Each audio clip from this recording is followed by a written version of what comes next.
For 25,000 years, humanity was silent. Not a whisper across the void, not a flare in the night. Entire civilizations rose and fell among the stars, and none spoke the name of Earth.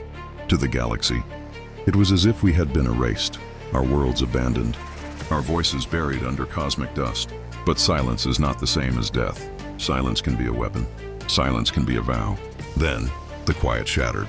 A pale shape drifted across the rim of known space, its hull bone white, its lights long dead. Sensors marked it as nothing more than wreckage. The old words came back like a curse, ghost ship. The galaxy watched as it moved, slow, deliberate, impossible. And deep inside that forgotten vessel, something stirred. A signal, a voice, a memory wrapped in static, carrying a name no one had dared to speak for millennia. Humanity. The silence was broken. Not with peace, not with warning, but with the return of an ancient echo that could topple empires. And now the galaxy whispers the question it should have never asked. If this is what humanity becomes after 25,000 years of silence, what will we be when we finally choose to speak? If you want humanity's voice to rise again after 25,000 years, hit the like button. Every like is another signal reaching the stars. They called it the long quiet. Generations had been born and buried without ever seeing the stars. Beyond their local skies, humanity still existed, scattered in hidden enclaves, tucked inside failing habitats, or clinging to ruined worlds where oceans had long since retreated. We had learned to survive not by conquering, but by vanishing.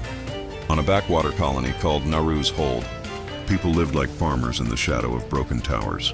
Children played with toys carved from scrap metal, pretending they were ships that once crossed the galaxy. The adults smiled at their games, even though none of them had ever seen a real starship. In the evenings, the settlement gathered around a cracked holo projector. It was one of the few machines still working, powered by salvaged cells.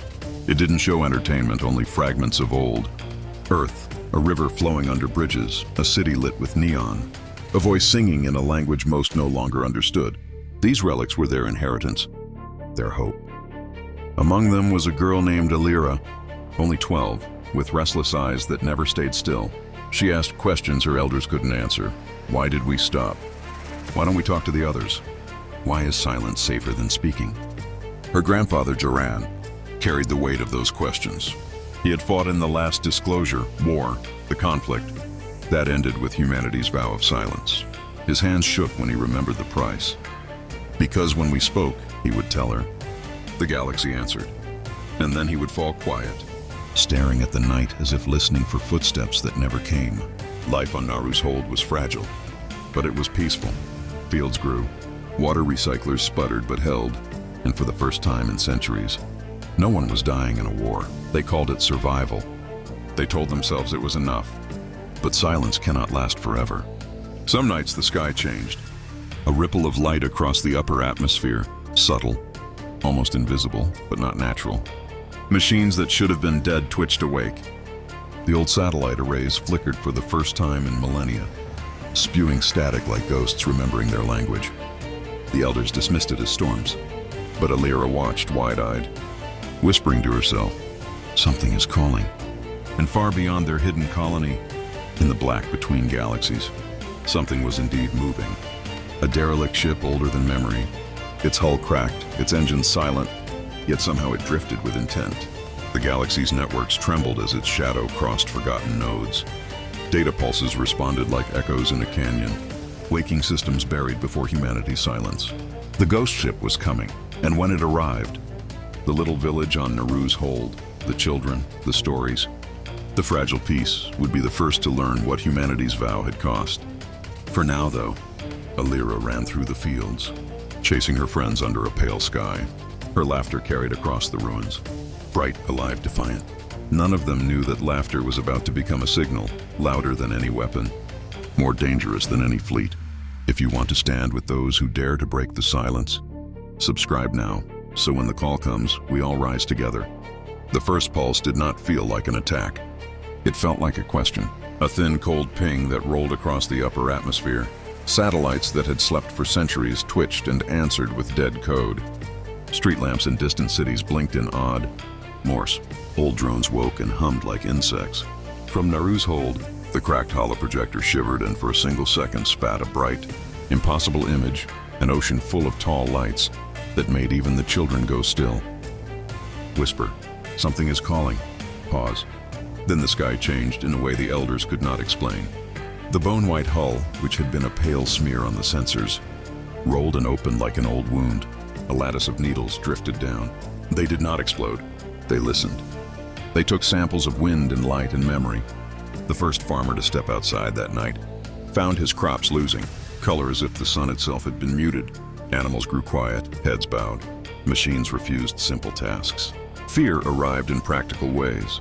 Pipes clogged, corral gates failed. A radio that once sang a lullaby now only hissed. Joran watched it all from his porch. His hands curled around the wood rail until his knuckles went white. He had told Alira the stories of the last disclosure. War in fragments, only enough to teach caution. He had not told her everything. Not the part about the machines that read feelings. Not the part about the siren code that made whole fleets stop and turn on their enemies. He had shut his mouth out of habit. Now the habit sat heavy in his chest like a stone. Short sentence. Panic travels faster than truth. News feeds, what was left of them, filled with short screams. Outposts on the rim reported lights that moved against star charts. The monitoring ship Glade tried to get closer. Aboard her, technicians tapped feverishly at consoles that blinked shape-shifting glyphs. The Glade launched a probe. The probe sent back a picture of the ghost ship's interior. Corridors like ribs, curving and empty, and at the far end a console with a single, flickering symbol that looked disturbingly like a human child's scribble. Then the probe went mute. The Glade tried to pull it back and the probe simply folded. Instruments recorded an impossible pressure reading, then silence. Cliffhanger. What did the symbol mean? Back on Naru's hold, some called for hiding deeper. Others quietly wanted to answer. The village council, a small ring of tired faces, met under the cracked hollow. Elder Mara, who had lived through the ration years, said, "We vanish. We stay small. We are not a prize." Her voice was steady and cold. Across from her, a younger man named Rel slammed his fist on the table and said, "If we run every time the dark shifts, then we gave them our fate willingly." The room split. The keepers of silence tightened their hands on old vows. The signalers, people who kept map fragments and radio, fragments in hidden boxes, started to trade ideas in whispers. Pause. Division spread like a fever. Cliffhanger. Who would decide for Naru's hold? Alira could not stand the waiting. She climbed the old water tower at dawn and pressed her ear to the ancient antenna. There was a hum, not hostile, not friendly, but patient. When she hummed back, a ripple ran across the antenna like a touch. The old recordings in the holoprojector, the ones that showed a river and a laughing child, fluttered into clarity for a heartbeat and then fuzzed. Something in the ship keyed to human pattern. Her laughter, childish and pure, left a mark on the sensor the ship had left like a breadcrumb. The adults should have been terrified. Some were, others recognized a chance. Short sentence. Opportunity makes rebels. The signalers seized it. They hunted through ruins for anything human and wired the relics together. Broken toys, a cracked music box, a faded recording of a lullaby, splicing them into a transmitter that could mimic the childlike cadence the ship had responded to. They called it a mirror. They had one night to try it. The plan was crude. It was human. Rising pitch. The mirror's first breath went across the void and the ghost ship paused. For a long minute, the thing had the stillness of a listening animal. Then it reacted. Not flinching, not retreating. It adjusted. From its belly slid out 100 small carriers, glassy, needle-nosed, each one like a letter thrown into a midden of memory. They descended on a hamlet 2 valleys over. The carriers did not kill in a violent way. They overwritten. People woke with blanks where names used to be, with sudden thirsts for iron and the need to walk away from fire. The carriers took things that could not be spoken, family names, the cadence of a lullaby, and the people became shadows who repeated words without meaning. The pictures of their children remained, but the love that had held the pictures had been skimmed away. Dread. Anger followed fear like a storm surge. The keeps of silence at Naru's hold hardened. Rel and his small band argued that the mirror had worked briefly and that humans could weaponize their story. They would fight with memory if they had to. Joran said nothing at first. He watched the emptied faces on the news. flicker past and felt an old fury like a coal being struck. He remembered comrades who had sacrificed names to keep others alive. He remembered promises made with blood. He had vowed silence, and the vow had kept them breathing, but silence had not kept them whole. Short sentence. They prepared. Not with tanks or missiles. With stories. With songs. With relics that were not data but stubborn things that systems could not easily translate. Carving patterns, body smells, the rhythm of a child's footsteps. The plan was both brilliant and terrible. They would weave a message that could not be parsed as threat or resource. A message that would not be cataloged and consumed. A message that would make no sense to a machine that expected to tidy and file. They called their effort the loom.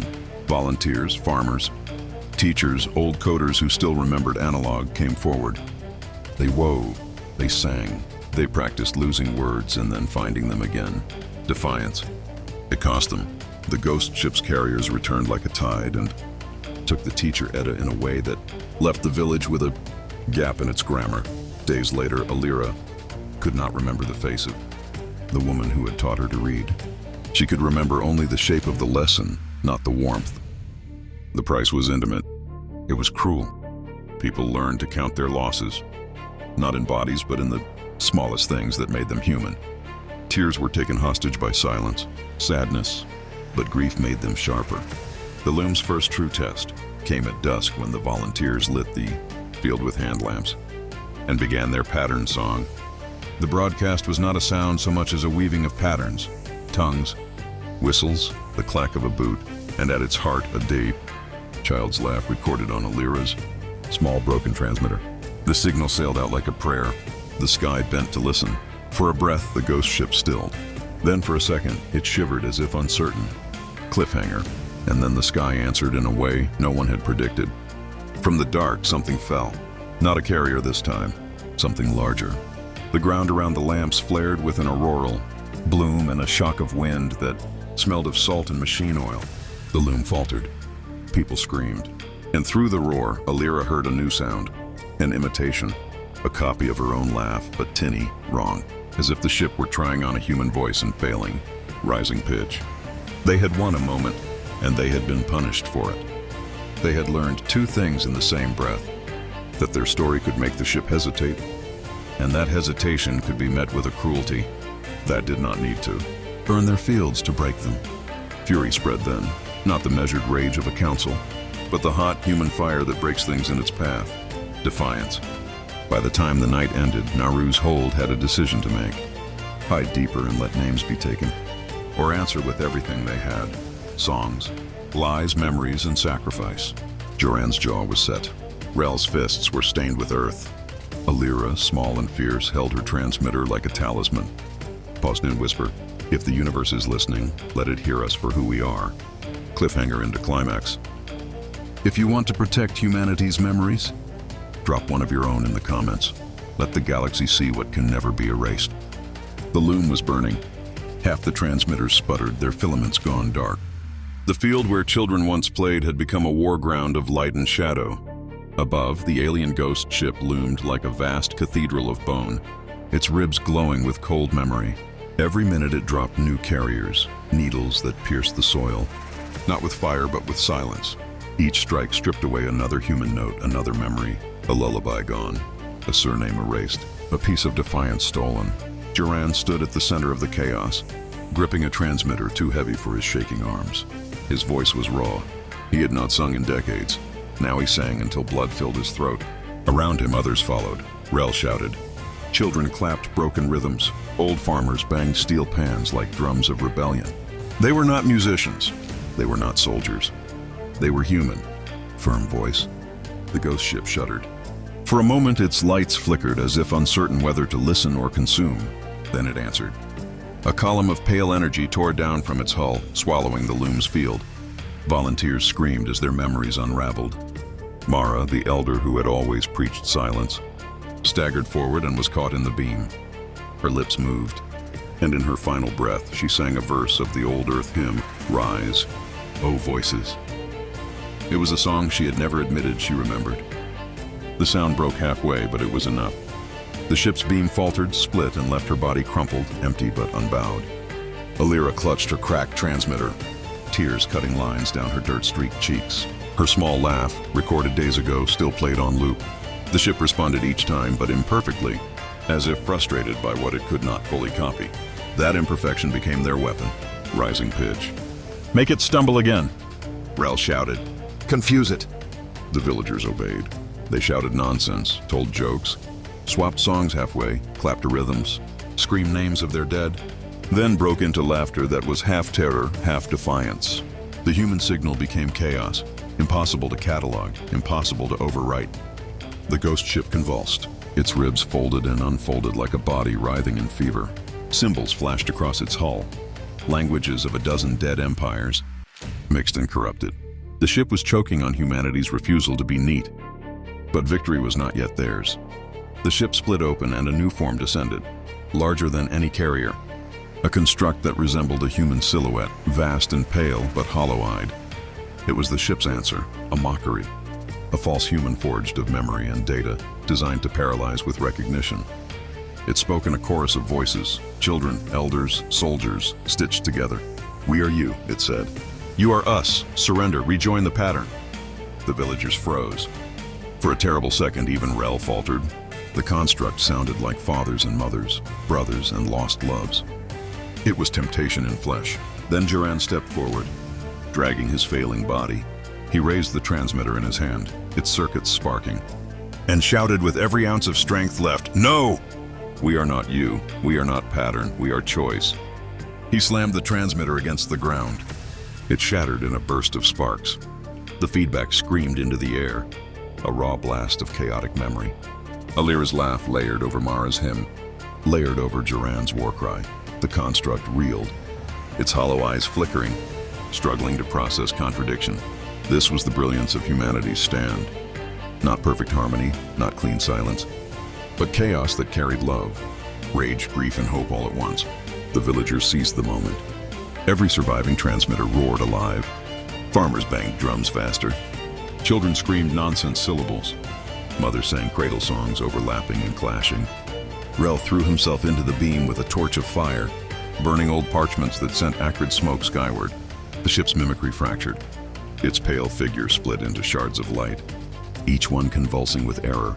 The ghost ship howled. For the first time in 25,000 years, an alien echo broke, not by weapons, not by fleets, but by human defiance sung in disharmony. The cost was terrible. Duran collapsed, lifeless. His final word, a whisper to Alira, "Speak." Volunteers dropped one by one as memories bled away. Faces blurred, names vanished. Yet their stand echoed louder than any silence. Alira stood trembling, clutching her cracked device. Around her, survivors clung to each other, weeping for what they had lost. She stepped forward into the light of the dying construct. Her voice was small, shaking, but clear. "We are not silent anymore." The construct froze. For a heartbeat, the ghost ship itself hesitated, ribs trembling like the breath of some ancient animal. The sky went white, and then nothing. The ship folded upon itself, collapsing in a ripple of distorted starlight, as if retreating to nurse a wound it could not understand. The carriers fell from the sky like dead husks, their glassy hulls shattering in fields and rivers. Silence returned, different this time. Not the silence of hiding, but the silence after a scream, the silence of something unfinished. The survivors stared upward, broken but unbowed. They had driven away the ghost ship, but in its retreat, it had left something behind, a fragment of its memory lattice, humming in the soil like a buried seed. Alira knelt beside it, hands shaking. The fragment pulsed with a rhythm almost like her laugh, but twisted, incomplete. It was not gone, it was learning. The child looked at the others. They looked back at her. For the first time in 25,000 years, humanity had spoken and the galaxy had heard, but at what cost? And what would the ghost ship become now that it had tasted humanity's defiance? This was not the end. It was the beginning of something greater, or far more terrible. If you would have stood in that burning field beside them. Share this story. Every share is another voice the aliens can't silence. The battle ended in silence. Not the silence of hiding, not the silence of fear, but the silence of exhaustion, the kind that follows a scream that shakes the sky. Naru's hold stood scarred. Fields were burned, machines gutted, memories torn like pages from a book. Some villagers no longer knew their own children. Others woke with songs on their tongues, but no memory of who had taught them. The price of survival was not counted in bodies alone. It was counted in the empty spaces where laughter used to be, in the hollow stares of those who had forgotten themselves. Duran lay among the fallen, his body still, his transmitter shattered at his side. His sacrifice was remembered not in words, but in the stubborn echo of his final cry, choice. Rel limped through the ruins, leading survivors to gather what remained of the loom. His fire was tempered now, not rage without thought, but fury guided into purpose. He had seen what silence could cost, and what defiance could win. He would carry that fire until his last breath. And Alira. She stood in the middle of the field, clutching the fragment the ghost ship had left behind. It pulsed faintly, mimicking her laugh in twisted tones. A reminder, a warning, a promise. She understood what her grandfather had tried to shield her from, that silence had protected them. Yes, but silence had also starved them. Now the galaxy knew humanity lived. The ghost ship knew humanity resisted, and she, a child, had become the voice that broke 25,000 years of quiet. Far beyond Naru's hold, the galaxy trembled. Old powers whispered in their councils. If a ghost ship could be turned back by the scattered descendants of Earth, what would happen if humanity truly rose again? What if silence gave way to a chorus? Hope flickered, fragile, dangerous, real. Humanity's place had shifted. No longer the forgotten species hiding in shadows. No longer a myth buried in the dust of abandoned worlds. We had spoken, and in speaking, we had proven something no machine, no empire, no echo could erase. We endure. We adapt. We refuse to kneel. The cost was terrible. The scars would never fade. Yet out of ruin came a legacy that could not be silenced again. Alira lifted her eyes to the stars, the fragment glowing faintly in her palm, and whispered into the night. We are still here. The words carried no weapon, no army, no fleet, yet across the void, they resonated. A declaration not of conquest, but of existence. A promise that the galaxy would never again know an age without humanity's voice. And so the silence ended. Not with thunder, not with triumph, but with a spark that would one day ignite a fire across the stars. Whisper, if this is what humanity does when cornered, imagine what we will become when we finally rise. And if you want this fight, this legacy to continue, subscribe, because the next chapter of humanity's story begins with you.